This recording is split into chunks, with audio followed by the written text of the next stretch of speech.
I have some stuff I want to do before I jump in, and I also want to talk about what I'm going to do when I jump in so that it's not a complete surprise. So one of the things I want to do, I have a lot of trouble with, which is it's self-promotion. So I'm going to pass these around. These are just bookmarks. It's advertising my novel, and I brought a copy of my novel. So I have a novel, and it's The Blood Throne of Caria. And the reason I'm pushing it, and it makes me feel dirty doing this, so I'm probably just off a little bit, is because I'm ramping up to try and put out another novel, and if I can get a little bump in sales before that happens, it helps me. So if you like that kind of stuff, get my novel. That kind of stuff is historical fiction. I'm particularly obsessed with basically everything from Iran to Italy. That's like my zone where I obsess about. This is set in the 5th century BC. In the southwest corner of Turkey. And it's about a real person, so it's historical fiction, but she doesn't have, her name is Artemisia, she doesn't have a lot of, how should we say this? There's a lot of attacks done on her by historians, and so my goal in writing this novel was to figure out what was true and what was a lie, and then correct the lie. But I can't claim it's the truth because it's speculation on my part, so hence historical fiction. Somebody is going to ask at some point what they should read. This is a fun way to start. It's The Crusades Through Arab Eyes. Wouldn't that be a novel idea? By Amin Maalouf. It's an old book. It's 1985, if I remember correctly.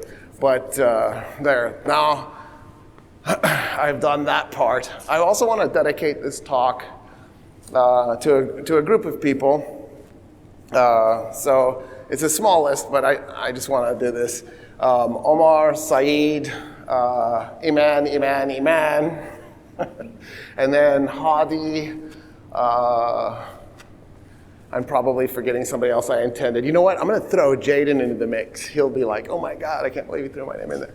I actually have I was just gifted a piece of rock from Palestine, from the Al-Aqsa Mosque. And so I'm probably going to hold on to it the entire talk because, well, my talk is going to take place in Palestine mostly, so this is kind of a strange thing to have right now. Also, let's see, what did I do with it? I probably already lost it. I brought show and tell, but it won't work because the camera is too small and you're sitting too far away. I actually brought coins from the time period. So I will, after the talk, you can come up and look at it. And then what I'll do is we'll put for the people who are watching this on video, I'll just put pictures up on it. But just to give you an idea what I have, this is a coin from William II. It's after the period I'm talking about today because I'm not going to get to him. William II was the king of Sicily. The year in my head is 1153, but who knows? Anyway, the reason I brought it was because I am going to talk about the Normans and I'm going to talk about Sicily a little bit for background purposes, and I kind of wanted to stick this in your head a little bit. On one side, the coin is written in Latin.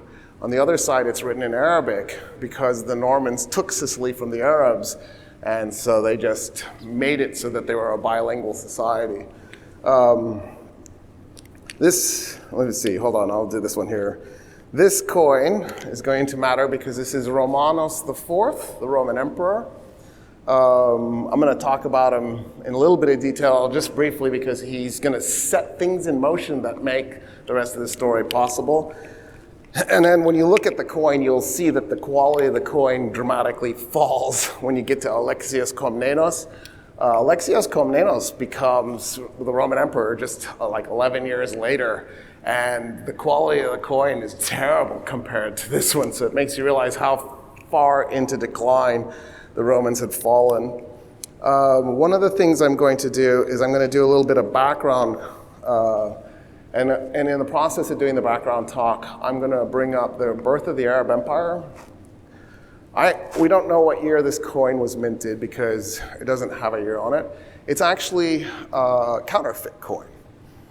The Arabs, when they made their empire, needed coins, and they went and stole a Roman mint, and they began minting coins, Roman coins. So it has Latin letters on the back. It has 3 Roman emperor, well, an emperor and his 2 sons on the front. They're holding in one hand a cross, and in the other hand a globus cruciger with the cross sticking out of it. So there's literally 6 crosses on this coin. And this is the Arab Empire, one of the Arab Empire's first ever coins. It was minted during the Rashidun period.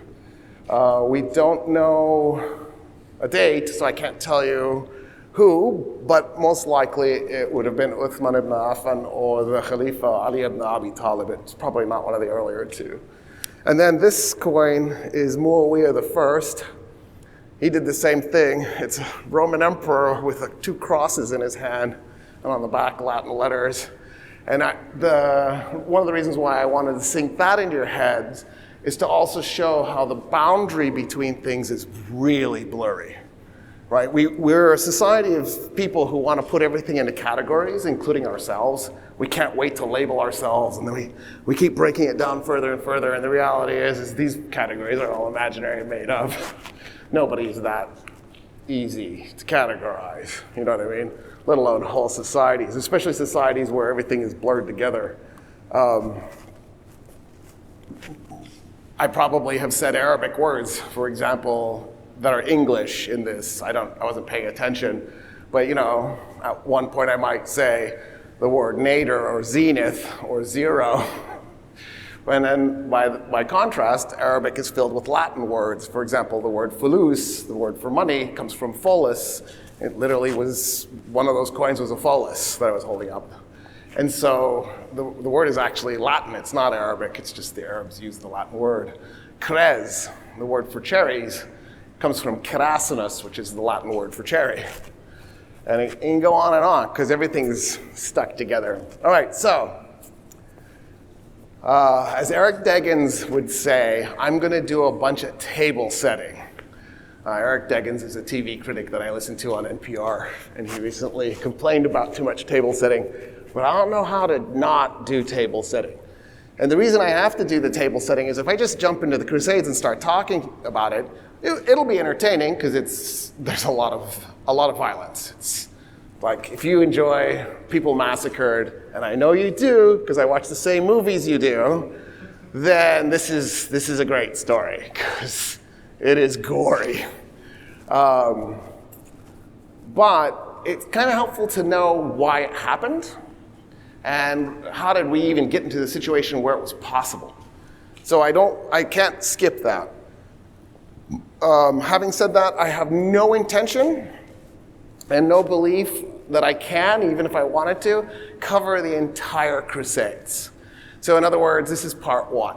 So just setting this up now. I will try to do the entire Crusades, but I'm betting I'm going to have to do 4 parts. One of the reasons I don't know is some of you have figured this out about me. I don't write my lectures out, so I actually don't know what I'm going to say until it starts happening. And so as a result, I don't know how the timing of this is going to land, so it'll be fun. I'm exploring this with you, and we'll see where it goes. It'll probably be a train wreck, and people will hate it.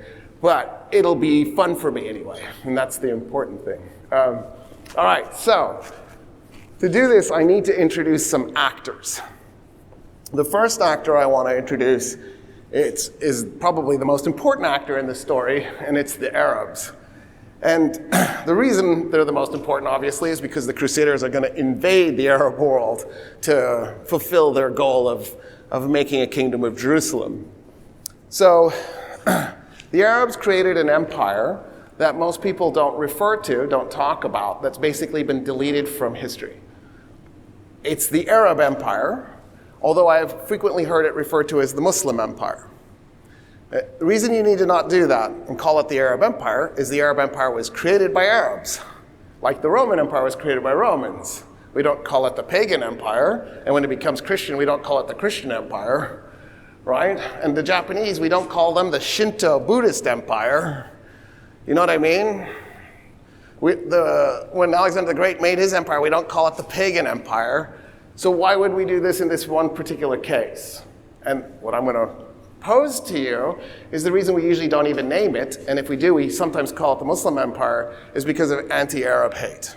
That we have that running through the core of our society, the core of our civilization, and one of the reasons is because of the events that led to the Crusades and the Crusades themselves. In other words, by doing anti-Arab hate, you're perpetuating this old wound. It's time to let it go. Although, by the time we're done tonight, you'll be like, oh my God, what's that about?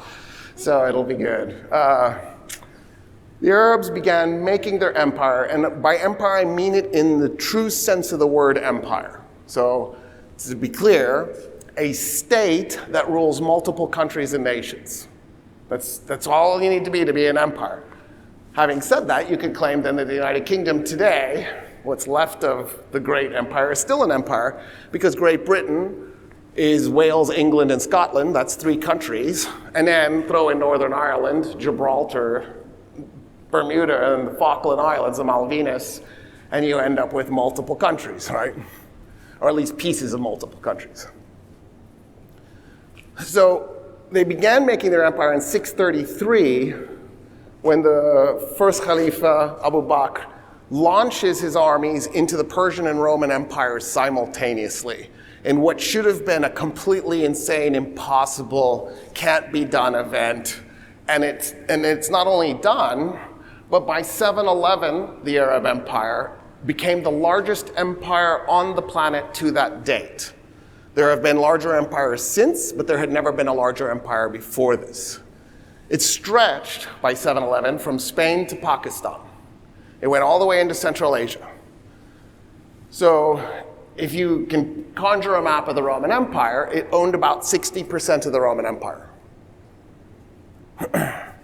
Conjure a map of the Persian Empire, it owned 100% of the Persian Empire, and it went into Central Asia and it went into India. Right? For those of you, because I just said Pakistan, for those of you who don't know, the British cruelly and sadistically cut Pakistan out of India. Pakistan is India. It's just, you know how the Brits are. It's divide and conquer, wreck, destroy, ruin. India is named after the Indus River, which is 100% in Pakistan. It's just cruel. You know what I mean? Anyway, so, this Arab empire, by the way, when it was born, it had a tiny Muslim population. But by 711, it had a few more Muslims.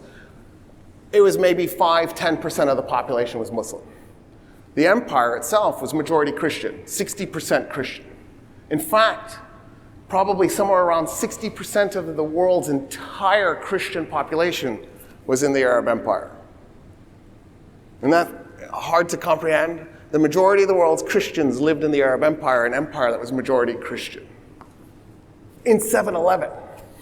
So the empire has been around that, right? From 633 to 711, it's already been around for a few decades. It's not like it was just born. One of the reasons why Muslims are such a small percentage of the population is they didn't convert by the sword. There was no compulsion to become Muslim. And at first, what the Muslim conquerors did was they said, if you're Christian or Jewish, you worship the book, therefore you have a pathway to heaven, so you have to be treated like a full human. But then as they kept conquering, they kept running into other religions, and they just kept extending it. So the Zoroastrians, okay, yeah, why not? And right, centuries later, by the time they're in India proper, they're like, yeah, Hindus too, it's all good. We're gonna make this work. Right, that was what kept happening. By the way, the Arab Empire in 711 was probably about 5-10% Buddhist, just to mess with you. Afghanistan had a giant Buddhist population. So it seems counterintuitive, but there it is. That empire gets into a conversation with itself. And the conversation it has with itself stems from a problem that they had. The Arabs had never ruled themselves, let alone ruled an empire, right, until this moment. 633, the year they launched the empire, is the year the Arabs, for the first time in history, ruled the entire Arabian Peninsula. So they don't even catch their breath. They conquer the Arabian Peninsula, put it under a single state, and then they just go. They just keep going. Next thing you know, they've conquered the Persian Empire and they've conquered the majority of the Roman Empire, and they're in France, trying to conquer France. It was the Battle of Tours. 732 is in my head. I hope that's not wrong. So this empire has a problem. Arabs don't know how to run an empire. They've never run an empire before. Normally conquerors are arrogant and they're cruel and they're sadistic, like take the Romans. So I'm part Italian. So for those of you that like being mean to Italians, yeah, a little bit, but it's okay. Gaius Julius Caesar, the guy you incorrectly called Julius Caesar, when he conquered Gaul, there were 3 million people living in Gaul. When he left, there was 1 million people living in Gaul. He murdered 1 million, he enslaved 1 million, and then he looked at the remaining million and went, welcome to the Republic. By the way, we'd like for you to worship our gods. Let's have your taxes now. Oh, and we're going to steal your technology. That's what conquerors often did, right? The Arabs, on the other hand, were humble about this, and they told the Romans and the Persians they had conquered, we don't know what we're doing, we don't know how to do this. We want to just leave you where you are. You're a bureaucrat, you're running this province, don't stop, and then we'll watch you, maybe we'll figure it out, but in a few generations, hopefully we'll have this sorted out. In the meantime, I'm going to counterfeit this money over here. It's got crosses on it, but that's okay, I'm okay with that, I like Jesus. And that was kind of their conversation. So, the reason that matters is Muawiyah, I showed you the coin. Muawiyah the first moves the capital after a civil war that lasts 5 years, that ends in 661. He moves the capital to Damascus from Medina. When he puts the capital in Damascus, he puts it in a former Roman city. And that matters because it meant that the bureaucrats around Muawiyah are shaping the policies he's creating, and it orients the Arabs and the Arab Empire west. It orients them towards the Romans. And in fact, he's going to lay siege to Constantinople. He won't capture it. But then a subsequent Arab, the next century, is going to do it again, and they'll fail a second time. Had they captured Constantinople on either of those two, they would have taken out the Romans too, because they had already conquered the Persians. Yazdegerd III was the last Persian emperor. He's gone. The Persians are done. But the Romans are still hanging on. For the record, what saved the Romans was the emperor put out a contest. And he said, anybody who can invent something that can save us, I will give you a sum of money. A Syrian refugee, isn't that cool? Isn't that weird, a refugee did it? I thought we were supposed to put them in cages.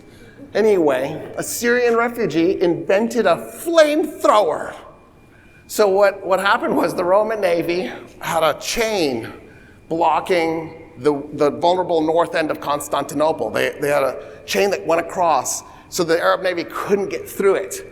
And the Roman Navy was hiding behind the chain, this big chain. And the Romans pulled up the chain, and the Roman Navy started coming out, and the Arabs are like, why are they coming? We'll just sink them. This is suicide. And the Romans came right up on them, and the Arabs had no idea they had flamethrowers, and they just opened up and set the Arab fleet on fire. And that's how they saved Constantinople. Anyway, that's why you should never turn away Syrian refugees. That is the rule on that one. Or is the rule you should make them. Oh, sorry, I went to a dark place. All right, so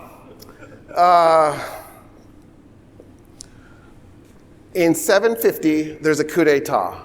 The Abbasids overthrow the Umayyads, and they move the capital to a brand new city that they've just built on a village. The village is called Baghdad.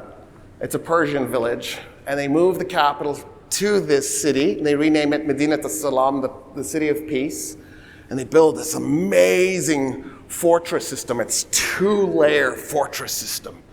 It's incredible. The city should be impossible to capture.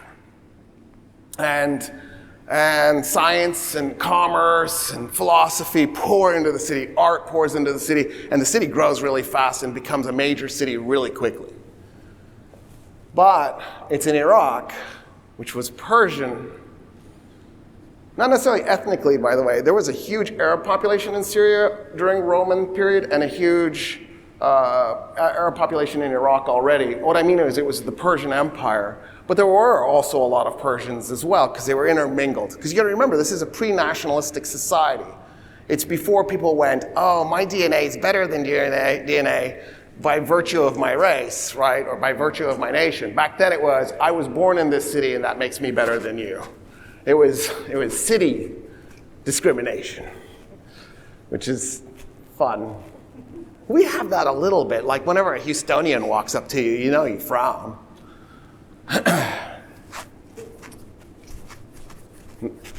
Anyway, so this means that the conversation changes because now it's got a Persian orientation because the Abbasids are surrounded by Persian bureaucrats. And those Persian bureaucrats have two agendas. One, to shift the attention of the Arab Empire east, and two, to destroy it. That is their goal. They are going to break this thing. And the reason is because most of the countries that the Arabs conquered adapted and began to speak Arabic, or at least there was a large population slowly starting to speak Arabic. Like Arabic probably didn't become the major language in Egypt until about 900 AD, but there was already a population of people speaking Arabic for commercial purposes and for political purposes by this point. The Persians weren't learning Arabic. They were holding on to their identity and their language. They had converted to Islam, but they weren't going to convert to being Arab. So right, ethnically, Egyptians aren't actually Arab, but culturally and linguistically, they're 100% Arab. I keep running into conversations with people like, well, Egyptians aren't real Arabs. Oh, do they still speak ancient Egyptian? I missed that. I mean, they do.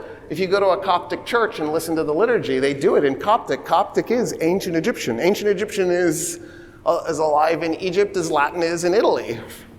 You can hear it. It's not dead, it's just mostly dead, right? And so what it means to be Arab is really more of a linguistic thing than it is an ethnic thing. It's not a DNA thing, it's do you speak Arabic? Well, the Persians rejected that. They refused, they resisted. And so little by little, they start to pick at the Arab Empire from within, because they're the bureaucrats running it now. And pieces of the Arab Empire start to come off. If I remember correctly, the first piece comes off in 756. It's Spain. One of the Umayyads escaped the Abbasids. They massacred the Umayyads. They tried to kill all of them so there would be no rivals out there causing them problems. Well, one of them got away. He snuck through Egypt. He went across North Africa. He went to Spain. And in 756, 6 years after the Abbasid revolt, he pulls Spain out of the empire. And so the empire is already starting to come apart in 756. I think 727 is the next time a major piece comes out, and that's over in Persia. And little by little, the Arab Empire starts to disintegrate. Eventually, it will lose all of North Africa and Persia.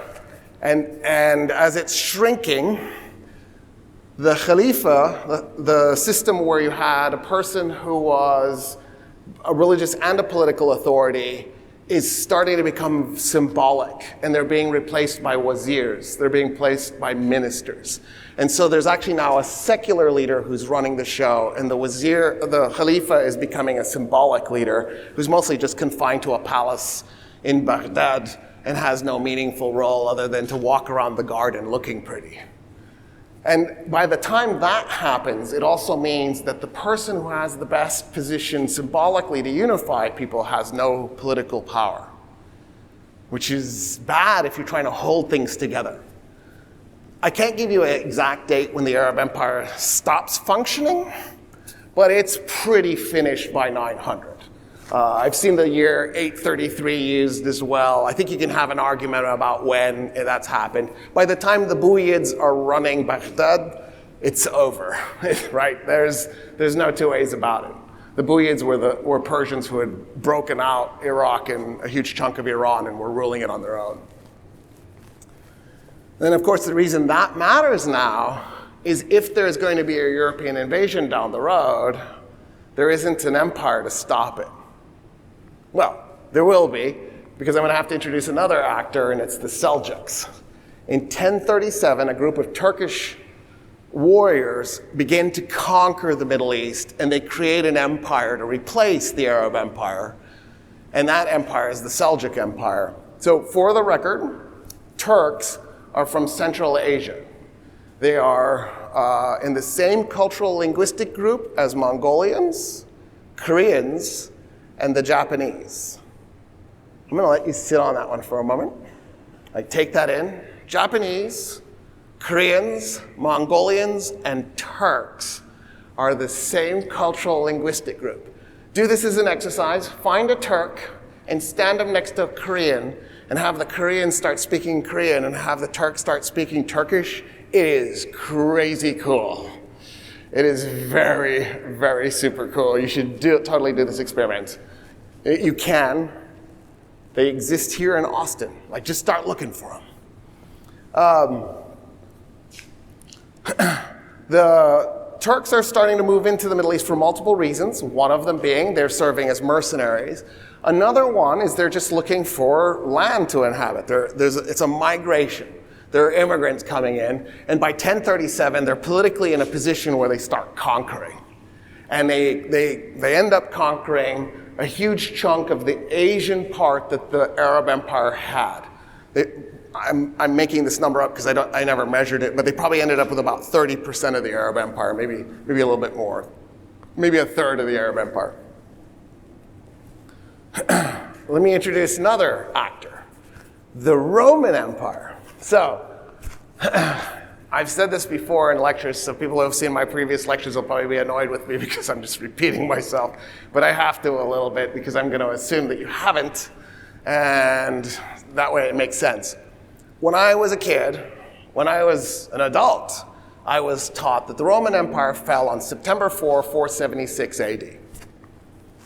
This is one of my big pet peeves about the way we teach history. The Roman Empire did not fall on September 4, 476 AD. That's just a lie. Like, there's nothing even remotely truthful about it. What happened on September 4 is Romulus Augustus, the Western Roman Emperor, took off his purple robes, stuck it in a box with a note attached to the box that said, "We don't need two emperors anymore, we just need one emperor," and he sent it to Emperor Zeno. Emperor Romulus Augustus was in Ravenna, Italy. That was the capital of the Western Roman Empire at that time. They had long since abandoned Rome. The city of Rome existed. It was largely empty, though. Had 1.5 million people at its height, and at that point there were 40,000 people. Can you imagine walking through the streets of a city that at one point had 1.5 million people, and there's only 40,000 people there? Talk about ghost town. Like, what was that like? And of course, most of those houses and buildings have collapsed and they're in ruins, but still, that must have just been a trip. Like, we were great once, what happened to us? This is terrible. And then you look at the coins they were striking at the time and you're like, dude, what happened to your artists? They all died too? Find some artists. So, what happened was the Roman Empire fell on May 29, 1453. So when you were a kid, probably this happened, it happened to me, people would go, we don't know why the Roman Empire fell. Maybe it was the gladiators. They stopped doing the gladiating like centuries earlier, so probably not. Maybe it was the orgies and the eating festivals. They also stopped doing some of that too. I mean, they still had a little bit of that going, but not as much as they did during the Republic. That was the height of that, you know what I mean? Like, that was the good old days. So that's probably not it. Lead pipes. If lead pipes was a problem, we're in trouble. I don't know if you know this, but we have lead pipes in the United States. All the urban centers have lead pipes, as Flint found out. So probably not the lead pipes either. For the record, what happens is hard water calcifies the inside of the lead pipes, and then the lead is no longer a problem because there's basically a salt layer inside the pipe protecting you from the lead. But then your city council decides they don't have enough money. Why? Because we went through a tax cutting frenzy because somebody went, taxes are evil. They pay for things like water. What do you mean taxes are evil? Roads. Where do you think roads come from? Schools. Schools are also taxes. Hospitals, scientific research, police departments, fire departments. That's not the Libertarian Ferry that delivers that stuff. That's taxes. Unless you're lucky and you had a bunch of oil like Texas does. Anyway, but it's okay. We keep our electric grid functioning just as well as Egypt does. So that's amazing.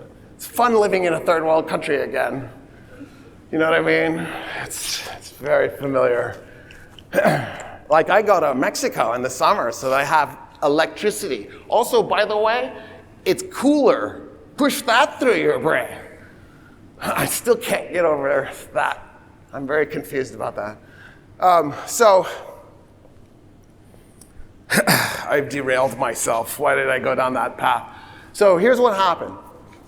And if I was taught, we don't know why the Romans collapsed, but we do know why the Romans collapsed. And the reason we know why the Romans collapsed is because I can actually tell you the exact day the Romans collapsed. I don't know what it's telling me. Actually, it's telling me you need to go. The Romans collapsed on May 29, 1453. The reason why the Romans collapsed on May 20, you thought I was kidding. The reason why the Romans collapsed on May 29, 1453, and I can tell you exactly why, is because an Ottoman army captured the last Roman capital, Constantinople. Constantinople was the last piece of Roman real estate. In other words, there's no mystery why the Romans fell apart, the Roman Empire fell apart. It fell apart because it was conquered. And we know the exact moment it was conquered. In other words, there's no reason to have doubt about the date that the Roman Empire fell. Here's what happened. There was a guy named Hieronymus Wolff.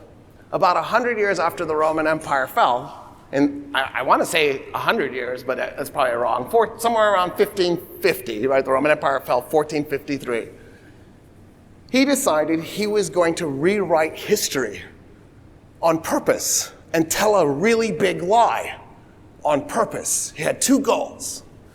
One, he wanted to divorce the Roman Empire from its ignominious defeat at the hands of the Muslims. The Roman Empire was a Christian empire. He was a Christian, he was a German, and he hated the idea that Muslims had conquered the Roman Empire, that the Roman Empire had been defeated by Ottoman Turks. And so he decided he was going to move the date of the conquest of the Roman Empire to 100 years earlier, lie to everybody, and people would accept the lie because it would divorce the end of the Roman Empire from the Muslims. And then the second goal was, in 476, Odovaker, the German, declared himself the king of Italy. Now, to be clear, he left Italy in the Roman Empire. He didn't separate Italy from the Roman Empire. So Italy just became, instead of a set of provinces, it became one kingdom with Odovaker, the ruler, who sent taxes to Emperor Zeno and flew a Roman flag. It's weird, but it also means Italy is still in the Roman Empire. But because Odovaker was a German, then Hieronymus Wolff could say, the Germans took out the Roman Empire. But it's not true, it's a lie. It's a bold-faced lie. So by the time we get to the Crusades, there's a Roman Empire, and the Roman Empire is playing a major role. And the reason the Roman Empire is playing a major role is it's been in decline for a long time. When I say the Roman Empire fell in 1453, you have to remember that's after 2,200 years. The Romans aren't quite as long as the Egyptians in terms of the length of their history, right? When the Romans conquered Egypt in 31 BC, Egypt was a 4,500-year-old civilization, right? It's not quite on that scale, but it's really close. It's half that scale. And Rome had been in decline since the 200s. In other words, Rome had been on its way out for 13 centuries. So for more than half of the length of time that Rome had been around, it was struggling to survive. That's what you call tenacity, resilience. That's incredible. Who survives barely making it for that long? At one point, they actually do get conquered. And they manage to put themselves back together and reconstitute themselves and just keep going. They break up on multiple occasions. Zenobia is my favorite. There was a woman who led a rebellion in Syria, and she captured Syria, Turkey, Palestine, and Egypt, and she made her own little empire. They were too sexist to let a woman rule, so she made her 6-year-old son the actual emperor, but she ruled in his name. His name was Wabalathus. Wabalathus. Not a cool name. Anyway, and by the way, Palmyra was her capital. So sort of a strange twist, right? She was in the middle of Syria, made her capital there. Don't worry, the Romans killed her. Something like that's not going to be allowed. And they put the empire back together, and then it fell apart. And it's like an accordion. Just the Arabs come, tear them up. The Germans tear them up. It's a mess. The Huns tear them up. The Bulgarians tear them up. It's just wave after wave until they finally just go down once and for all in 1453. But by the time the story of the Crusades is happening, the Romans are desperately trying to hold on to what is today Turkey. I'm going to use Anatolia just because I think it makes it a little bit less confusing, at least in my brain. Anatolia was the name at the time. Turkey is the name today because the Turks have it, right? And they've named it after themselves. Another actor I want to introduce might sound strange. It's the Vikings. I'm going to tell you something really strange. The Vikings are one of the reasons why the Crusades happened. Not weird? You're like, wait, why? So, work with me here on this one, because it's kind of strange. So the Vikings were Germans. They were the Germans who settled Scandinavia. Scandinavia was kind of like the worst piece of real estate in Europe at the time. Today, obviously, it's like heaven, but back then, it was the garbage piece that nobody wanted to go to. In other words, the people who became the Vikings, they never called themselves Viking. Viking is a term we've retroactively put on top of them, like the term Byzantine that Hieronymus Wolff came up with for the Roman Empire's last 1,000 years. 977 years, for those of you who want it to be more precise. There's no such thing as a Byzantine Empire.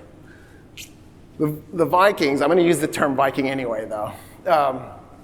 The Vikings got stuck with this piece of real estate where you really couldn't grow a crop. So pretty much all you could do was raise cattle and go fishing.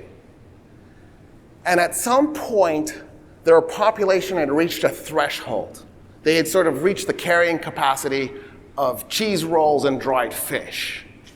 And when that happened, they had no choice but to start looking for alternatives. And they took two approaches, by the way. One approach the Vikings did was they set out to start trading. They thought, you know what, we can fix our problem if we can do trade because we'll have the money to buy the food that we need. And the Eastern Vikings, the Swedes, got so into this, they actually started trying to figure out where they could go to, and they started reading their sagas. This is the 8th century. They're not reading their sagas, they were oral histories. They were listening to their sagas. And the sagas told the Vikings that the place the Germans were from was Iran. By the way, Kerman Iran, which is where we get the word German, because G and K, when languages change over time, are interchangeable. So Kerman, German. We say German because we pronounce it like a French person would. But a German says German, right? Like, so if you're saying the study of Germanic studies, it's Germanismus. Because they don't say it the way a French person would. So the sagas tell the Vikings, you're originally from Persia, so the Swedes go, wow, that's an idea, let's go, let's see what we can find. And so what they would do is they would go to what is today Latvia, they would take their long ships up the Dvina River, they'd go as far inland as you could get, pretty close to the city of Rzhev. They would pull their ships out of the water, fully loaded, because they have to carry their supplies. They can't leave their supplies behind. So they would carry these fully loaded ships over land until they got to the Volga River. I mean, that's a pretty manly, you know what I mean? Like, oh, they've got their armor and their weapons and they're hauling these. I I want to go backwards in time just to see this. You know there was a lot of grunting. And then they put the ship in the Volga River, and they sailed the Volga River all the way to the Caspian Sea, and they went down the Caspian Sea to the Persian coast, and they're like, hi. And the Arabs had just conquered Persia a couple of centuries earlier. And they were walking around Persia going, what is all this? You have modern agriculture and modern medicine, and you're doing philosophy, and you've invented zero, and you're doing algebra. And the Vikings are like, we don't even have a written language. We shouldn't have left, should we? Could have had this. And they began trading. Now, to supplement their trading on that long trade route, they would also raid. And they would attack the Slavic populations along the way, and they would take some for slaves, and then they would sell them into the slave markets, make a little bit of extra coin. So maybe that, full disclosure, I'm a quarter Swedish. So if there's a little bit too much admiration on my part, it's just ugly nationalism. The Western Vikings started raiding England. And then they started expanding where they raided. And before you knew it, they were just raiding all of Northern and Western Europe. And in the process, they start to get some amazing victories. So, London Bridge is falling down, falling down, falling. That's because it did. That's because my ancestors took out London Bridge. That song is based on a real event. Isn't that cool? I think it is. And so, the Vikings actually end up conquering places like England. They get multiple kings of England. Canute the Great, of course, the most famous. But there's also Svein Forkbeard. Isn't that a cool name? Svein Forkbeard. And they end up ruling this empire that stretches across Scandinavia and England. And they were doing all right for themselves. And they got their eyes on Paris. And they thought, let's go take France. I mean, why not? We've got Latvia and Estonia and Finland and Ukraine, right? Because the Vikings, eventually the Ukrainian nobles couldn't figure out how to rule their lands, so they started hiring Viking mercenaries. The group of Viking mercenaries they hired were the Rus, R-U-S. And the Rus eventually created Kievan Rus because they realized they were the only armed guys and they didn't know why they were taking orders from anybody. And they just took over, and that's how Russia was founded. Isn't that crazy? Anyway, they almost got Paris. Long story short, they were on the island. They were battering down doors. They were scaling the walls. They almost got Paris. It was so close. And so after they failed to get Paris, the French came out and they went, okay, that was too close. You almost got us. We don't think if you get a second shot, we don't think we're making it. So what do? We're not surrendering. We're not giving you Paris. We're going to make you fight for it if you try to get it again, but we really don't want you to try again. We're going to meet you somewhere. And they make a deal with a guy named Rollo. And the deal is northern France. They give Rollo northern France. Now, the Vikings, I told you, weren't called Vikings. They were called the Northmen, or, depending on your language, Norsemen, or Nordmen, or Normans. And so the Vikings named northern France after themselves. They called it Normandy. And they began ruling it, but they had a problem. And that was that the French peasants wouldn't learn German. They wouldn't learn to speak the dialects of German that the Vikings were speaking. They kept insisting on speaking French. And so the Norman nobility, Rollo, by the way, got Normandy in 911. The Norman nobility now has to learn French so that when they're abusing their peasants, the peasants understand the abuse, right? It doesn't help to shout at a peasant and then they don't understand you. You need them to understand, so they learn French. And what that does then is it sets us up for a really strange set of events. Somebody gets a great idea just a few decades later, 999. so 911 to 999, so 88 years later, to hire Norman mercenaries in southern Italy. And so Norman mercenaries start to travel from northern France all the way to southern Italy, and they're being used by everybody.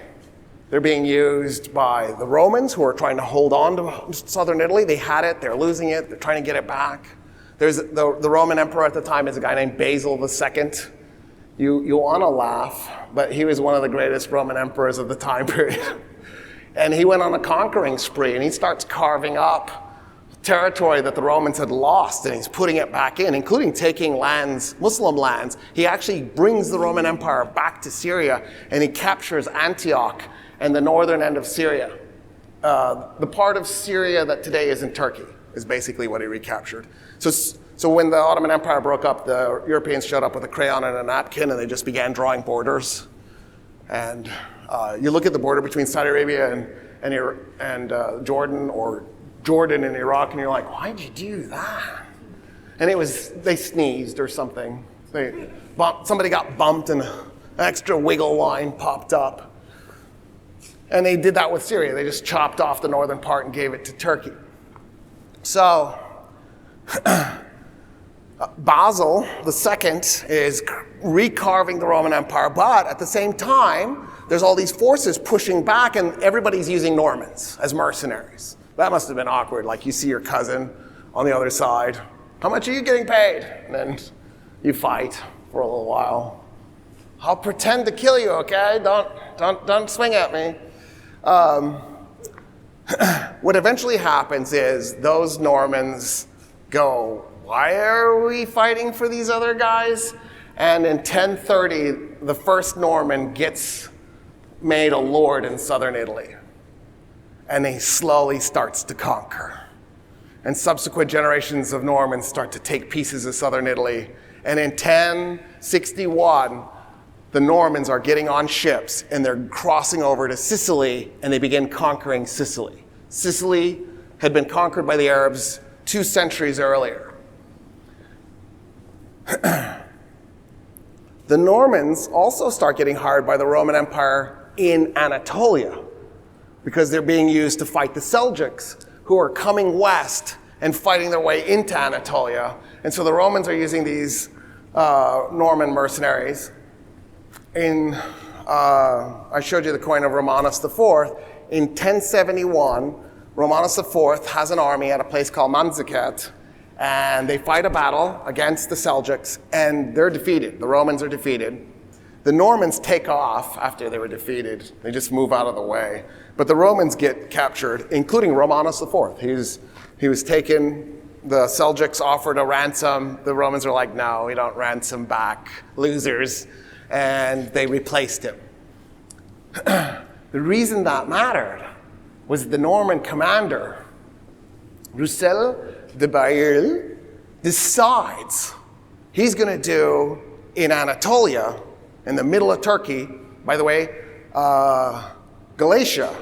So right in the New Testament, Galatians, those are the letters that Paul writes to the Celts living in what is today Turkey. Galatia, that. He decides he's going to carve out a little kingdom for himself in Galatia. And the Normans go on a conquering spree, and they make Ankara, the capital of a Norman kingdom in the middle of Turkey. There are French-speaking Vikings ruling the middle of Turkey, which is historically populated by Celts. You know, kilt-wearing, bagpipe-playing Celts. Because everything is actually intermingled and there's no boundaries.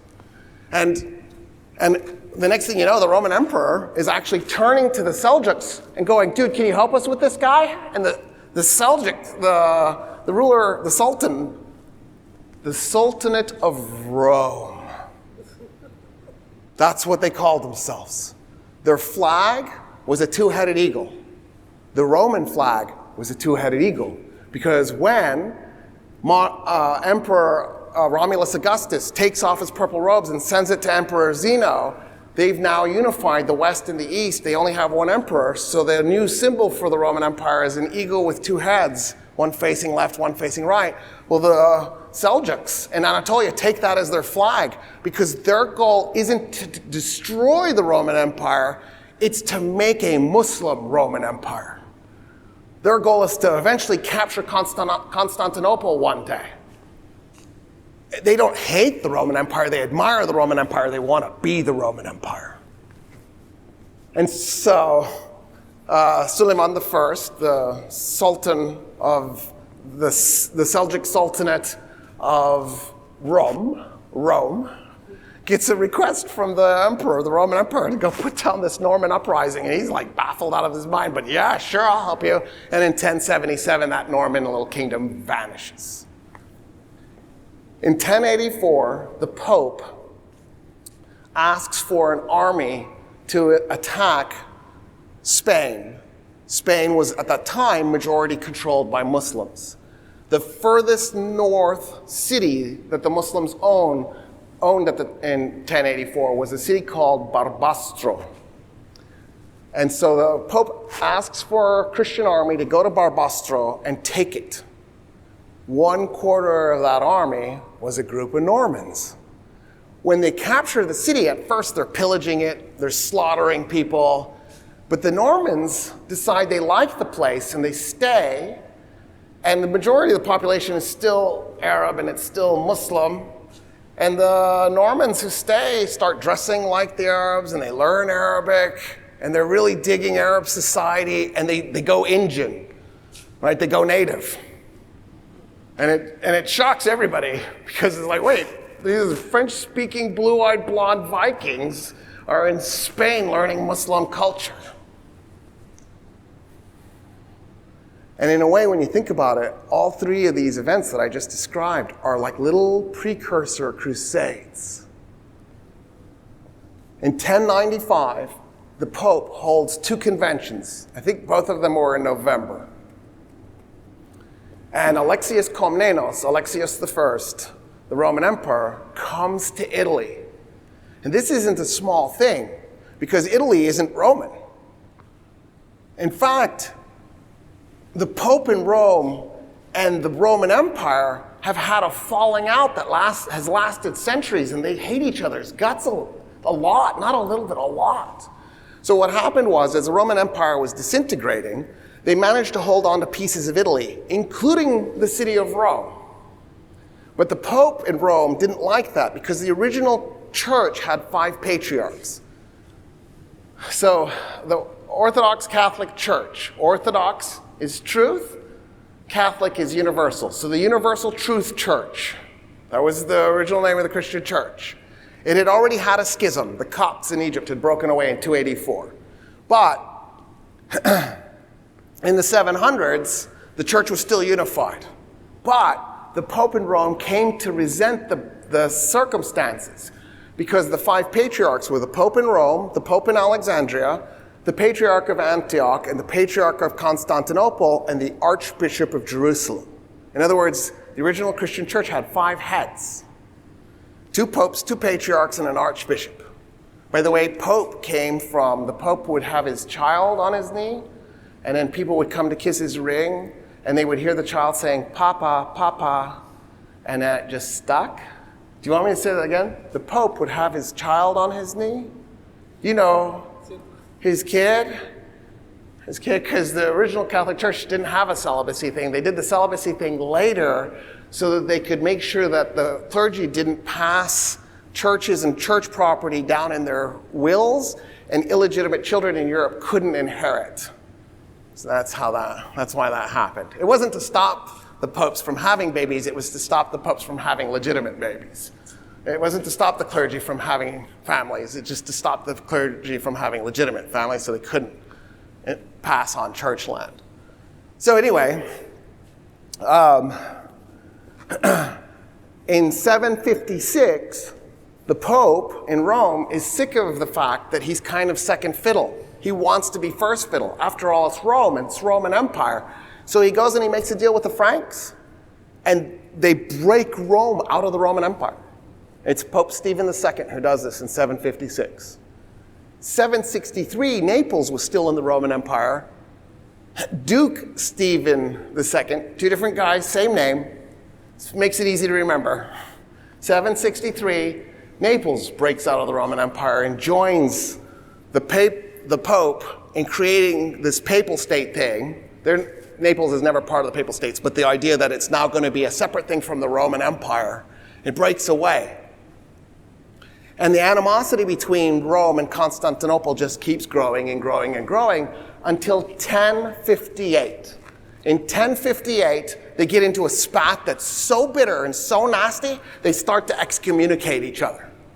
The Patriarch of Constantinople excommunicates the Pope excommunicates the Patriarch. Next thing you know, they're interdicting. Interdicting is when you excommunicate whole cities and there are whole countries, whole regions, whole provinces. They start interdicting each other, and before they're done, Western Europe is completely interdicted Eastern Europe, and Eastern Europe is completely interdicted Western Europe, and the East took the truth, and the West took the universe, and that's why there's a Catholic Church, a Roman Catholic Church, and a Greek Orthodox Church. So when Alexius Komnenos goes to Italy in 1095, it's 37 years after they had just done this to each other. So the wounds are raw, they're fresh. And the reason Alexius Komnenos is there is he says, we're not making it. The Sultanate of Rome has just taken almost all of Anatolia. We maybe have 10% of it left. We're finished to the east, which means all we have is a little piece of southeastern Europe. We need your help. And Pope Urban II goes, you know what we should do? We shouldn't just help you a little bit. We should go all out.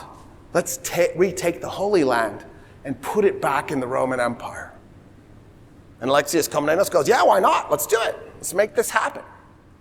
And so Pope Urban II comes out of those two talks, meeting with these top officials, including the Roman Emperor, and says, I want an army to go to Jerusalem. We're going to conquer all of that and put it back in the Roman Empire. Let's go. 1096, a guy named Peter the Hermit gets up in front of everybody and says, we heard the Pope loud and clear. Let's do this. And he puts together what's called the People's Crusade. It's basically just a bunch of peasants, some knights. It's not the mercenary soldiers. It's not the knight. It's not all knights, right? It's just some peasants. They turn into a mob. And the first thing they do to sanctify the Crusades, this holy religious war, is they attack the Jews living in Germany. And the estimate is they murder about 2,000 Jews, and then they rape like 7,000 more Jews. And then they leave Germany on their way to the Holy Land I missed something. I feel like they read a piece of the New Testament that what? Where does it say that? Before thou goest on the crusade, holiest of holy, do what Jesus would have you do, slaughter Jews in Germany. And that is the first pogrom.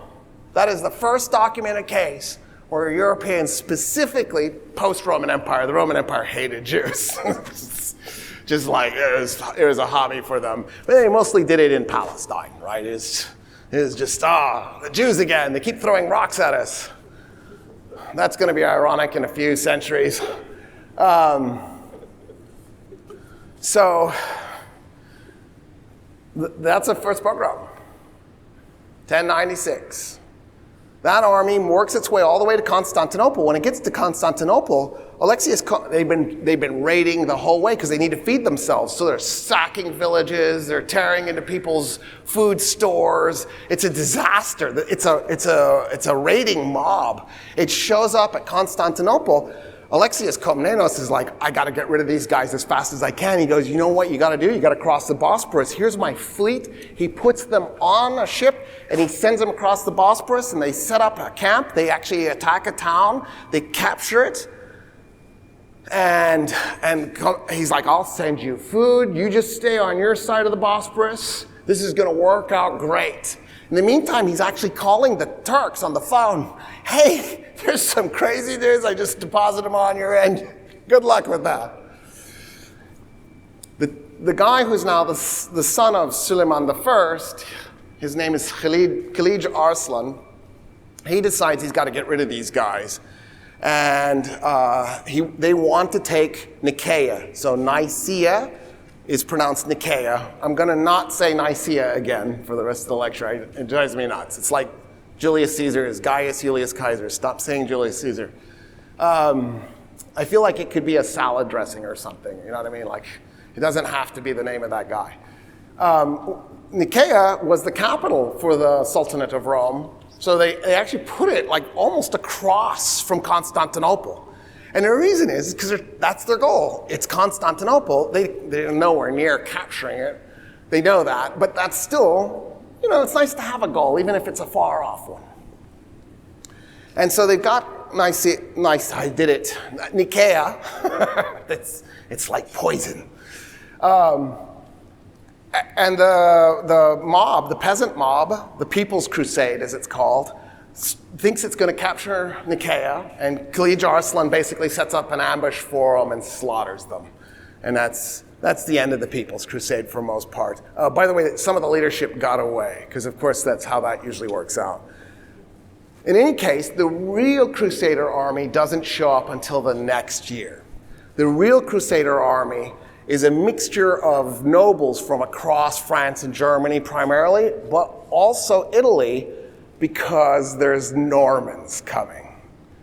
So for our purposes, there's a bunch of Crusaders. There's too many names, so I'm just gonna simplify it a little bit.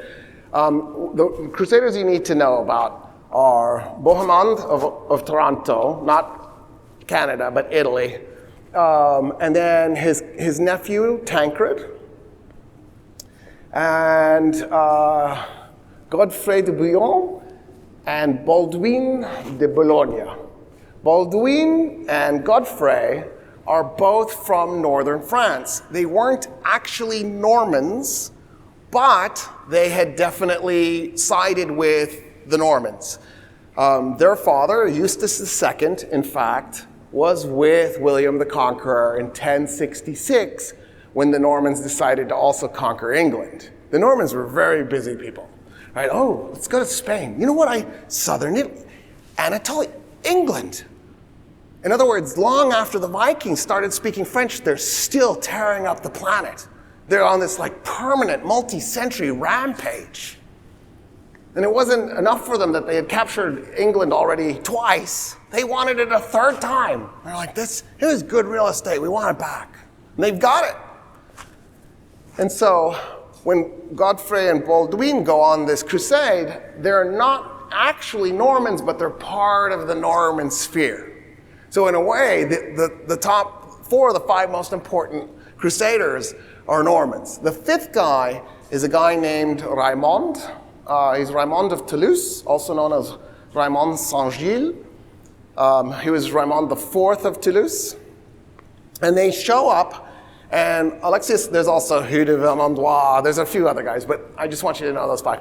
They show up at Constantinople, and they swear an oath of fealty. Well, not Tancred, he refuses. He wants nothing to do with this. And what they promise is that all the land they capture will be handed to Alexius Comnenus, the Roman emperor. And of course, they're lying through their teeth. They have no intention whatsoever of handing anything over. Their goal is to go in there, carve off land, and make their own little personal fiefdoms. They cross over the Bosporus with the Roman navy. It's 1097. Khalid Arslan isn't there to greet them. He's in southern Turkey fighting another Turk. And the reason is that Turk was trying to capture a city from an Armenian, Malatya, and Khalid Arslan was worried if Danishmen captured Malatya, it would weaken his position. So even though he's got this Crusader threat on the west, he's so focused on his rivals that he's actually fighting them. He turns around when he realizes the Crusaders have landed. He goes as fast as he can. By the time he gets there, Nicaea has already fallen. He convinces other Turks in the area to fight alongside him. They fight the Crusaders at Dorylaeum, and they're defeated. And Khalid Arslan has to withdraw, and they just watch as the Crusader army passes. The Crusader army then goes through Armenia. So when the Roman Empire lost Anatolia, a piece of the Roman Empire broke away and didn't get captured by the Muslims and remained its own separate thing. It's oftentimes called Lesser Armenia. It was a little Armenian kingdom on what is today the southern coast of Turkey. And so the Crusaders arrived there. Tancred was the kind of guy who would look at a situation and he would size it up real quick. He decides to basically conquer it. And he just goes and grabs all the strategic points in Lesser Armenia. And the process, he's running into Baldwin. Baldwin has the same idea, but he's a little slower, so he keeps arriving after Tancred has done this. And the problem then is, Baldwin has the bigger army, so he shows up, and Tancred has a problem. Do I fight my fellow Crusader, who's basically telling me he's taking my thing from me, or do I walk away? So the first time he walks away, the second time he fights. The Crusaders have barely started the crusade, and they're already fighting each other. Not many people died, for the record. I want to say it was like 2 guys died, and few dozen are wounded, and then they call off the fight, and they negotiate, and they make a deal. But still, you can see there's already problems. They get over the mountains, the Tarsus Mountains, and they arrive at Antioch. Antioch is the first prize.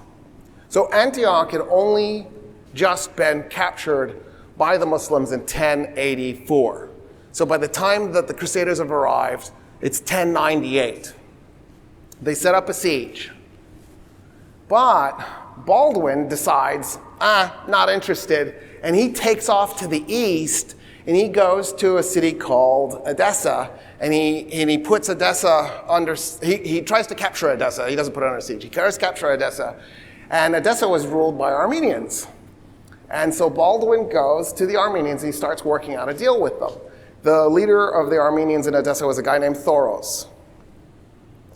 And Baldwin talks Thoros into adopting him and then letting him marry Thoros' daughter, so that he will become now the heir to Edessa. And Thoros goes, okay. Well, Armenian culture was that when you, presumably, one of the chroniclers says this, I'm not sure it's actually true. That's one of the problems you always have when you're reading historical accounts. You're always like, did that really happen? According to the chronicler, Armenian culture was when you got adopted, your adoptive father and mother wore a really big gown, and then you would take off your top, you'd have pants on, and then you would crawl under the gown, but they're completely naked under, and you hug them.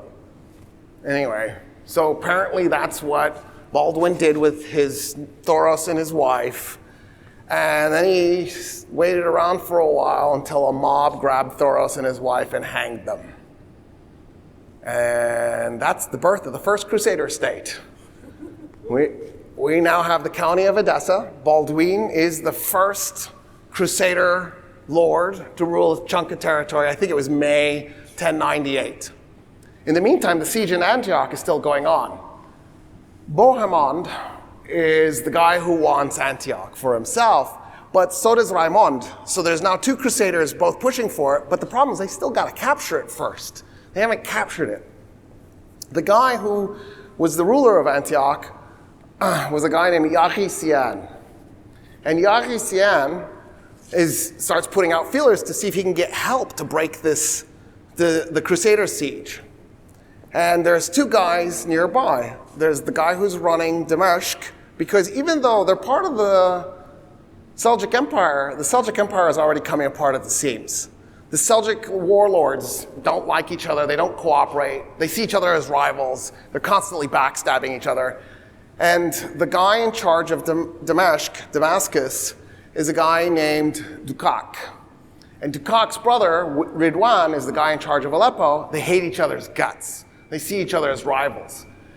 So Yahisian sends for help from Dukak. Dukak takes an army, and he has to go past Aleppo, right? And he's coming up past Aleppo. He gets to line of sight of the Crusader army. He panics, he turns around, and he heads back to Damascus. So Yahisian is like, oh, what do I do? I guess I have to talk to Ridwan, but he doesn't want anything to do with Ridwan, because Ridwan has a group of allies that he didn't like, the Hashishans. The Hashishans were Shia who decided they didn't like the direction Islam was going in. Sunnis were systematically winning. The Seljuks were Sunnis. And the Seljuks had replaced the Buyids, who were Shia, and they had been defeating the Fatimids, not replaced them. The Fatimids were also Shia. And so there is this guy, Hassan al-Sabah, who decides he wants to take a different approach to fight for the Shia cause. And that different approach is he's going to get into political intrigue, spying, and assassinating people. And Hashishan is where we get the word assassin from. Now, whether or not they used hashish, we don't really know. That could have been the chroniclers trying to make a story up. In any case, Hassan al-Sabah's followers were total fanatics. And Ridwan, the ruler of Aleppo, was totally into them, and they were friends, and they were working together. And so this scares Yaghisian, so he doesn't really want anything to do with this. He asks Ridwan to send an army, and Ridwan does pretty much the same thing Dukak does, and nothing comes of it. So Yaghisian realizes he's running out of food, he's running out of time, but so are the Crusaders. The Crusaders are literally starving to death. They've been traveling for months. It's a year now, and they're running out of supplies, and they've been slaughtering their horses along the way for food purposes. They're down to like 800 horses, and probably half the Crusader army is already gone by this point. Some of them died, some of them got sick, some of them broke a leg, some of them just were like, you know what, I don't need this. And they turned around and they headed home. So now, Yaghisian inside Antioch is desperate because he's trying to figure out how he's going to get through this. And the Crusaders like Bohemond and Raimond are trying to figure out how they're going to get in the walls. And at that point, another guy jumps into the story, and the other guy is the ruler of Mosul, Karbuka. Karbuka, this Yaghisian convinces Karbuka to come with an army. But Karbuka has to pass Edessa on the way. And he's looking at Edessa, and he goes, this Baldwin has it, I want it. And so he stops his army for 3 weeks. He parks it outside of Edessa. And then he decides he can't take it. And so he abandons the siege and he heads to Antioch. But by the time he gets to Antioch, his generals are working against him. And so there's all this intrigue going on before he even gets to Antioch. But even though he's still heading to Antioch, it's kind of too late. Because in the meantime, because he took so long, because he added those 3 weeks, there was a guy named Firuz. Firuz was accused of dealing on the black market, even though he knew and was a friend of Yaghisian. And so he gets charged a heavy fine. He's so furious about this that he decides to betray his own people. Firuz tells the Crusaders, I'm going to let you in to the city. The Crusaders are like, why would we believe you? This is probably a trap. He goes, I'm going to give you my son. If it's a trap, kill my son. Crusaders are like, really? Okay. Why are you doing this? He goes, I want land, gold, and vengeance. They go, okay. We can give you all 3 of those. And so in the night, he had access to a window that looked out over the walls.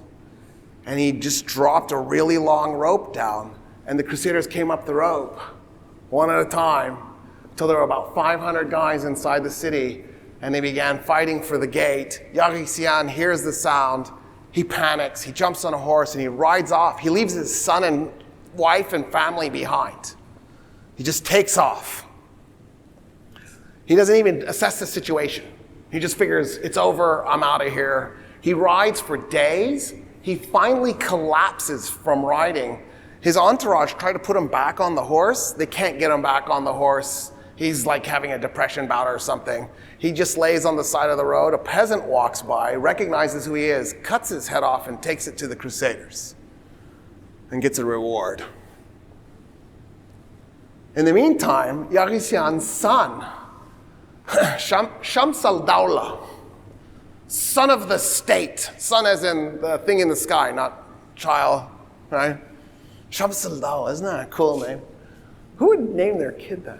Anyway, Shams is beautiful, but of the state? Anyway, he's got the citadel, and he's holding on to it. He's like, okay, they've got the city, but he's also watching what the Crusaders are doing in the city. They're not kind conquerors. They're not walking through and going, oh, hi, everybody, how's it going? They are murdering everybody.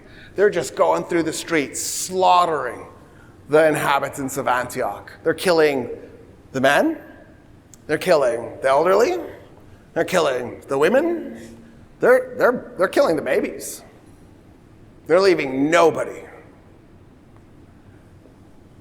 And Shams is up there in the citadel going, who are these people? Why are they doing this? Why wouldn't you want the city intact? Somebody to tax, somebody to work for you. Why are you slaughtering the city? And there's nothing you can do about it except resist and hold on to the citadel. And that's when Karbuka's army shows up. Too late. Shams actually sneaks out of the city to go meet with him to try and coordinate what's going to happen next. Like, how are they going to fight for the city? Because he hasn't given up. Karbuka fires him on the spot. He goes, you're done. You're not going back to the citadel. He then sets up his army to fight, but the princes who are with him fear, Dukak and Ridwan, fear that if he succeeds, he will then be able to establish authority over Aleppo and Damascus. And so they actually pull off the field and start heading home. And when the rest of his army sees this, they lose heart. The Crusaders see what's happening. They see them pulling away. So they come running out of the gate because the Crusaders had just found the lance that speared Jesus. Right? The Romans check to see if he's dead by spearing him. Right? Because if fluid comes out, it means he's drowned in his own fluids, because that's the goal of crucifixion, is to drown you slowly. And they found the lance that did this. It's not probably, right? Probably what happened was a monk took a lance and buried it and said, I'm pretty sure it's somewhere around here. You guys should dig for it. They dig, they find it, and they're like, it's a miracle. And they come charging out of the city towards Karbuka's army. His army's morale has collapsed. His morale has collapsed. They just turn and run away. And the Crusaders don't pursue them because they think it must be a trap, because they can't figure out why the larger army just ran away for no reason. And then they have their city. There's a brief struggle between Raimond and Bohemond. Bohemond wins, and Bohemond gets to keep Antioch. And then the rest of the Crusaders go, we're not here for Antioch, we're here for Jerusalem, let's keep going. Bohemond goes, I'm good, I got what I wanted. I just wanted one of the richest cities on the planet, although it's not rich anymore because you just killed its inhabitants. Anyway, I don't understand. They start marching to Jerusalem. The next city they come upon is a town called Ma'ara. When they arrive at Ma'ara, the population fights as hard as they can. So it's soldiers and citizens holding on to the city as hard as they can. But eventually the Crusaders get in and they capture the city. When they do, the Crusaders murder all 20,000 inhabitants and eat them. So there's multiple sources that say this on both sides. It's always good to have both sides saying it. I know of 3 sources that are from the Crusader side that say they ate the inhabitants of Ma'ara. And they describe it in slightly different ways, but it's mostly the same. One of them says that they spitted the adults and the children and just roasted them over a fire. Another one says that they would cut chunks of flesh off of them and then roast the individual pieces over a fire. But it's pretty widespread agreement that the Crusaders ate the inhabitants of Ma'ara. But there's a lesson in this story that applies to today. So one of the things people will do is who want to defend an indefensible position, is they'll find something to nitpick. So one of the Crusaders says that the people were tortured first, one of the Crusader chronicles. But none of the Muslim chronicles say that the people were tortured first.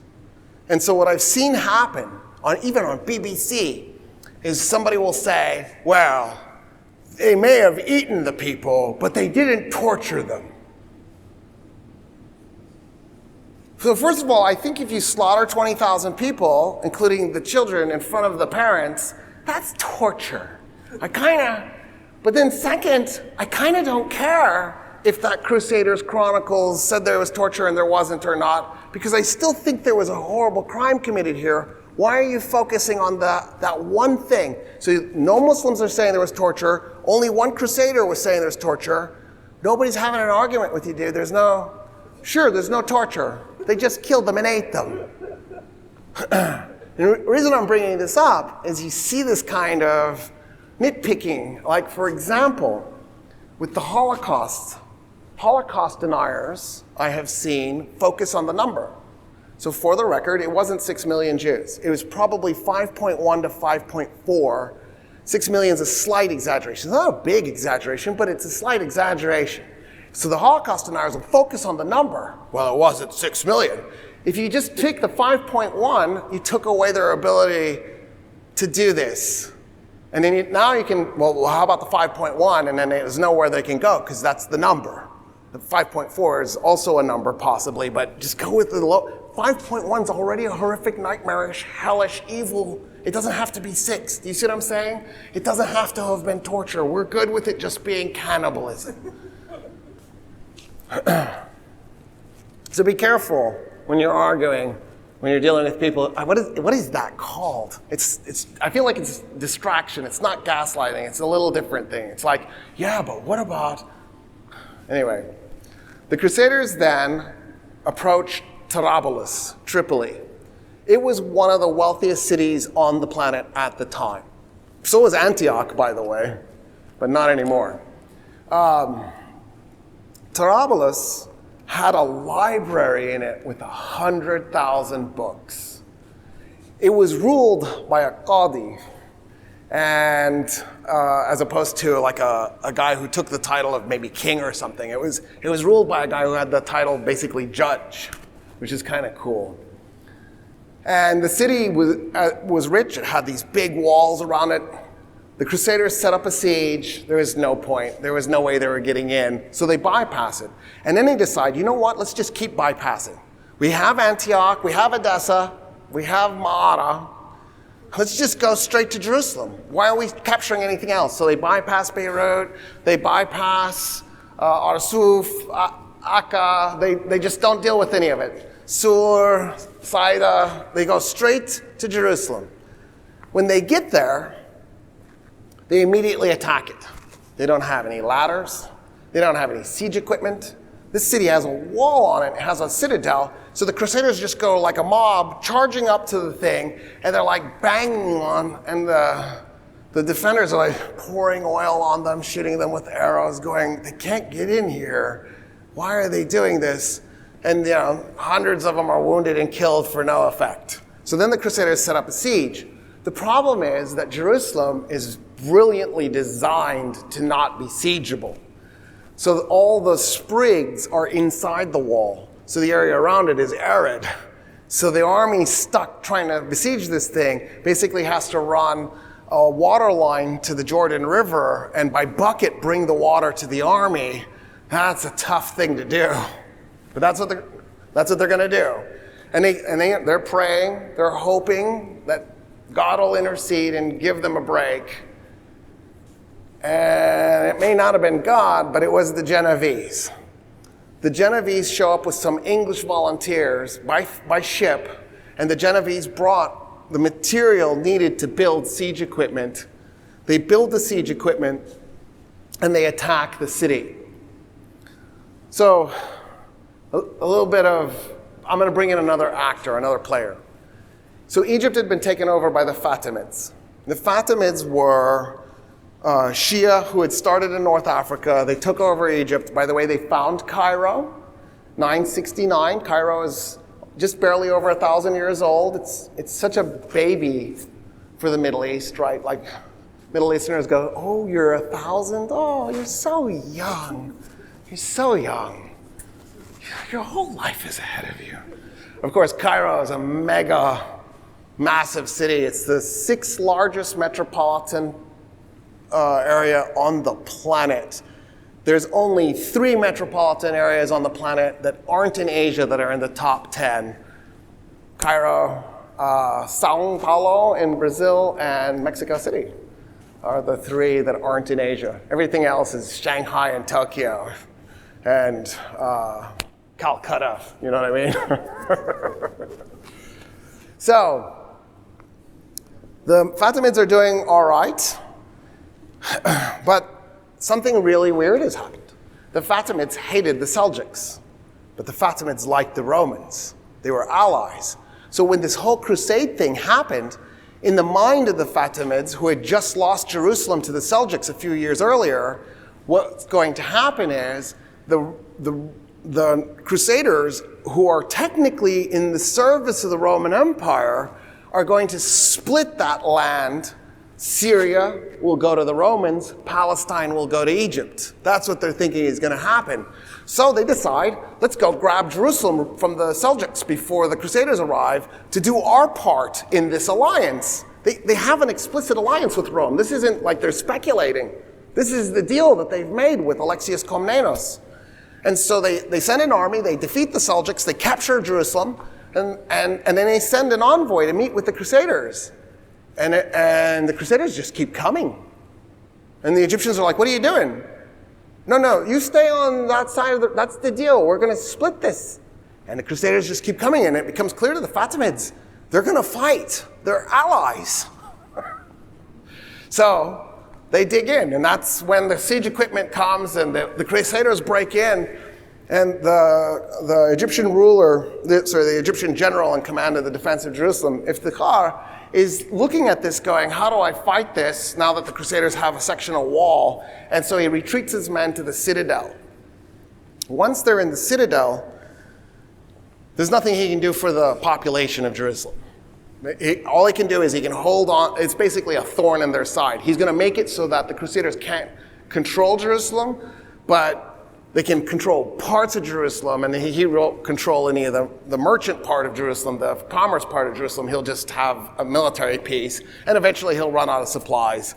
And their goal is to fight to the death. There's no point. They saw what happened at Maada, and they saw what happened at Antioch. They know who the Crusaders are. They're supposed to be allies. They're being backstabbed. They get it. But the Crusaders really want the city, and so they start negotiating. And the deal that they come up with, Raymond Saint-Gilles comes up with, is the following, that the Egyptians will leave in groups of 5. They'll leave the citadel, and then they'll exit the city 5 at a time. That way, if the Crusaders break their word, turn on them, they'll only kill those 5 dudes who are in the middle of leaving, and then the guys that are still in the citadel they can just keep fighting. And anybody who escaped has already escaped. And that's the deal. So the first 5 go, and then another 5, and another 5. And the last 5 were like, oh God, they're going to turn on us, but they don't. And the last 5 get away. And then the Crusaders go over to the gate, and they close it. They go over to the Muslim quarter, and they just begin murdering everybody. They're just walking through the city, slaughtering person after person. Tancred, the guy that I talked about, with the strategic mind who kept running into trouble with Baldwin until Baldwin took Edessa, he can't take it. He's like, what are we doing? He runs over to a group of Muslims who are running, and he's like, whoa, I'm not going to kill you. He hands them his banner, and he says, if Crusaders approach you, say you're with Tancred, and show them my banner, and they won't harm you. And they're, of course, grateful. And then he just sort of runs around the city trying to figure out what to loot and how to save people's lives. He hasn't given up the looting. Don't be naive about this. But he's also like, let's not just murder everybody. And he describes in his own memoir, later on, coming upon that group of Muslims laying there dead on his bloody banner. Like the Crusaders didn't even care. They're just like, you're with Tancred? A group of Muslims realize there's no surviving this. This is over. So they decide, let's go to the mosque. Let's die praying. And so they barricade themselves inside the mosques. The Crusaders eventually smash the doors open. They slaughter everybody inside. They get buckets of water. They wash the blood out. They go to the top of the minaret. They break the crescent moon off and they stick a cross on top. They say a prayer. Boom, insta-church. Then they go to the Jewish quarter. Because, see, Jerusalem was in 4 quarters. A Muslim quarter, 2 Christian quarters, and a Jewish quarter. Why are the Crusaders here? So that Christians can own Jerusalem, because clearly they could be there if they had half the city. Not interesting. So they go to the Jewish quarter. And the Jews know what's coming. It's not rocket science here. So they just start running to synagogues. They figure, let's do like those Muslims did. We'll die in prayer. The Crusaders believed that Jews were so horrible, so evil, you couldn't wash out the synagogue afterwards and turn it into a church. So they just piled wood around the synagogues and burned them to the ground, burning the Jews inside alive. And then they go to the 2 Christian quarters. And of course, at this point, the Christian population is peeing itself because it's just watched half the city get exterminated. And they go, you have the true cross, where is it? And the Christians go, we're not telling you. You're savages. And the Crusaders go, okay, we got you. And they start murdering the Christian clergy. They're like, who's a priest? Let's have your priest. And they just start slaughtering the priests. And they're like, when we're done, we're going to do the deacons. And then we're going to start working on your families. Eventually, somebody tells them, here's the true cross, please stop killing us. And they stop massacring the Christians as well. But then they turn to the Christians and go, remember that great schism in 1058? These Catholic priests are your new priests. Get used to it. We're not doing that anymore. Your Orthodox ways are out. And they're like, yeah, whatever. And that's how the Crusaders captured Jerusalem. Isn't that a heartwarming story? Is that too much sarcasm?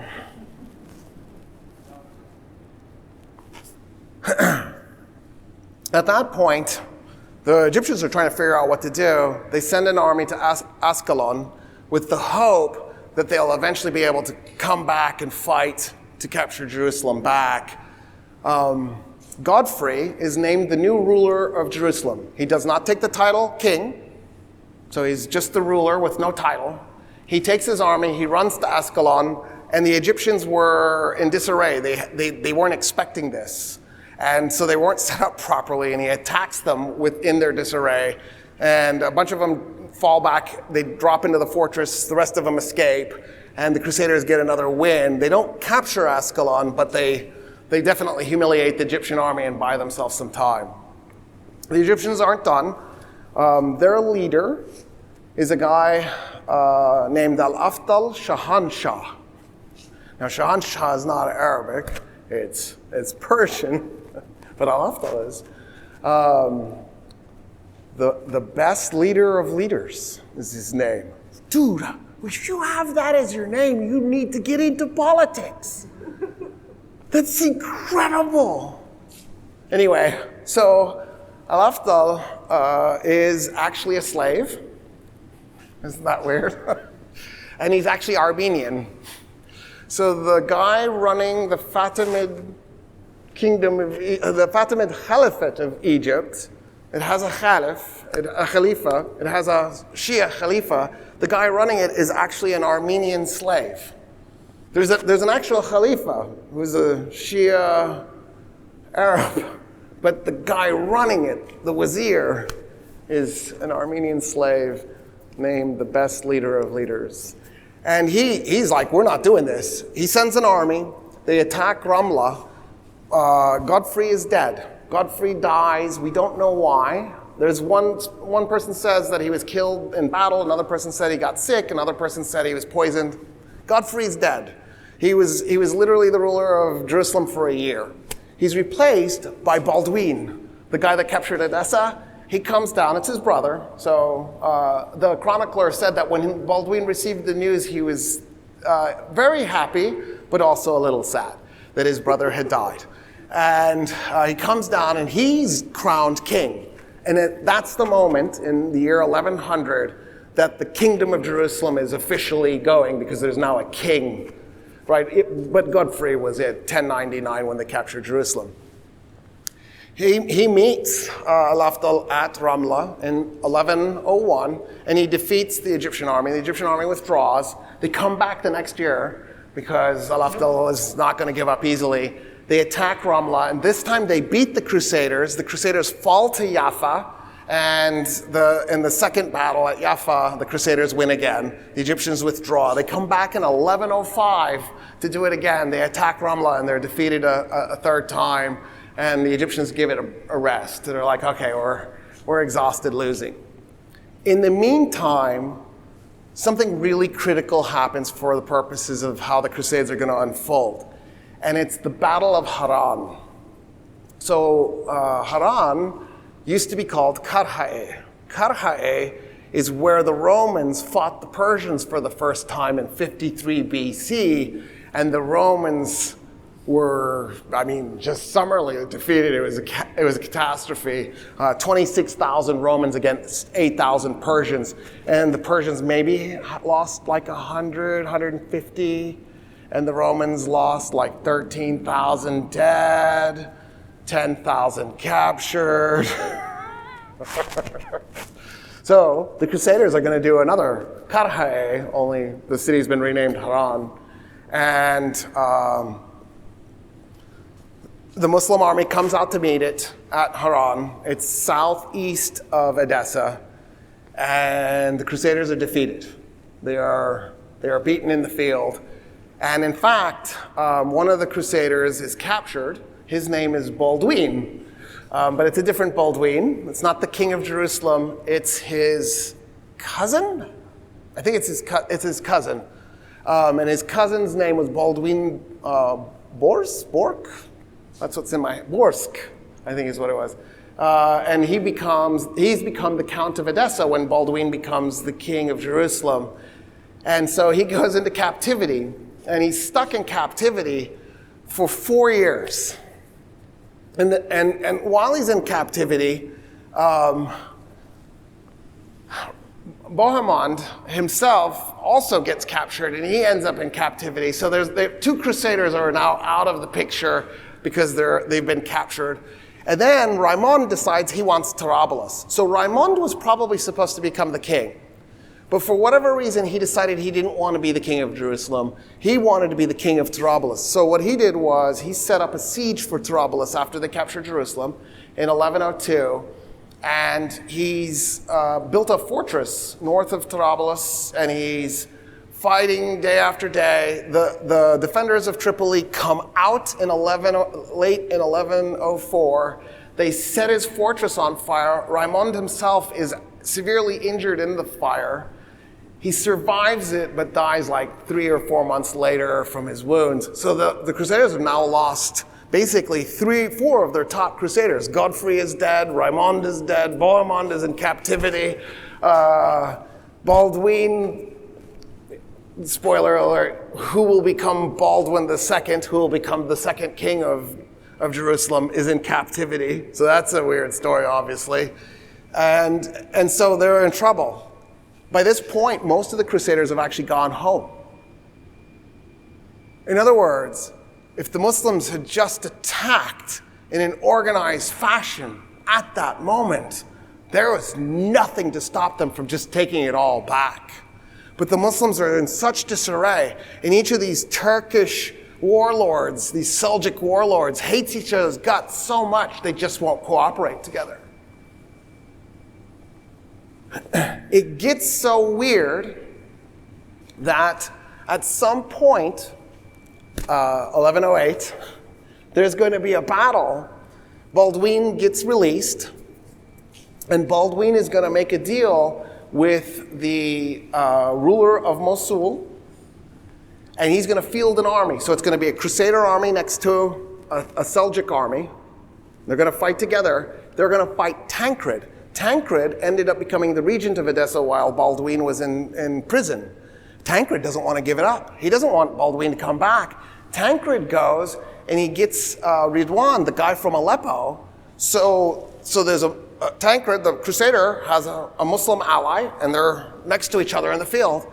And they're going to fight a battle against a Muslim Crusader army. And by the way, they defeat Jawali and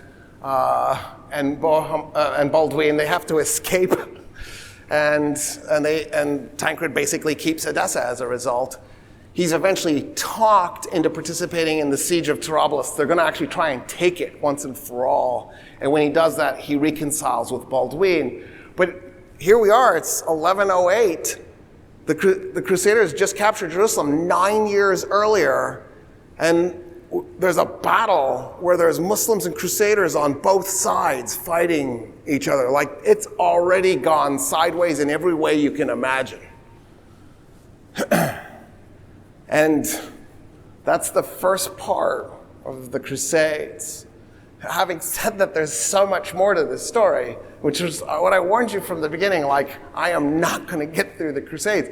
I literally got you to 1108. By the way, my goal was 1125, but I think I'm basically out of time. So I'm surrendering and accepting I'm not going to get to my goal.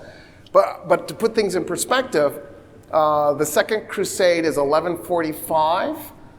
The kingdom of Jerusalem is going to go down in a ball of flames, in case you didn't know that. I hope I didn't spoil this for you. But in 1187, after the Battle of Hattin, so then the Third Crusade is after that.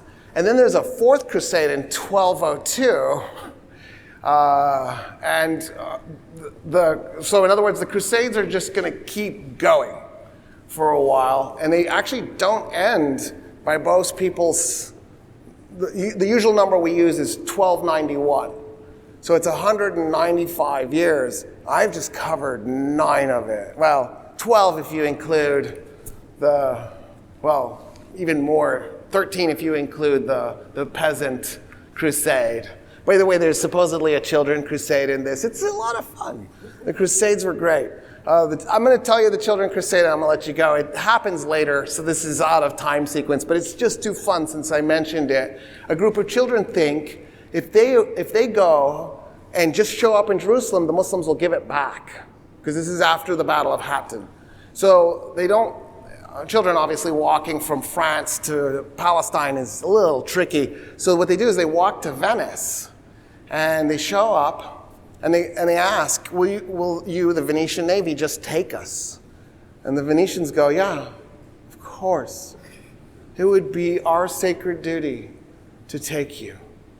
And the children are never heard from again. They were sold into slavery.